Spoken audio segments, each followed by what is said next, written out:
It's called The Greatest Show on Earth, but ticket sales weren't always the greatest. Tonight, reaction from many perspectives about the end of the Suncoast-based Ringling Circus. Perhaps no one appreciates Ringling Circus more than Nick Wallenda. Because John Ringling went to Havana, Cuba in 1927 and found my family and brought them over to the United States to perform on The Greatest Show on Earth. But now that Feld Entertainment says its circus is a money loser, is it still? Apparently not, because if it was The Greatest Show on Earth, I would think they were filling the arena.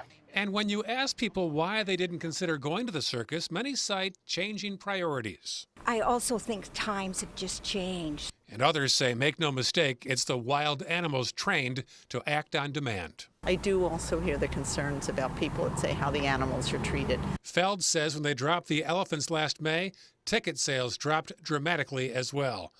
But for animal activists, there were still other animals in that circus. I was really happy that the circus closed. Sarasota's Susie Chin says Nick Wallenda could do well with a traveling show just of the circus performers. But just leave the animals out of it. Just look at Cirque du Soleil and the different things that are in Las Vegas that are fabulous, and people love to see that. Wallenda says he's already thought that through. If the audience is into YouTube and into the internet, then use that to your advantage and bring in those performers that you see.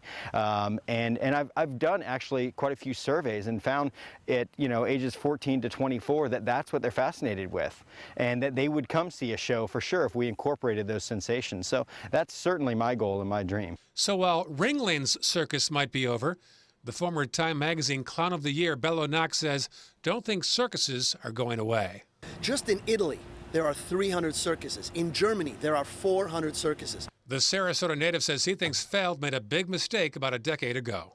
They made a conscious effort about 10 years ago to get rid of all the headliners, and that's what Ringling Brothers was all about, was basically headliners from around the world and exotics. You've got to come see it. Although it's very sad, I don't think it's the end of circus. In fact, I know it's not.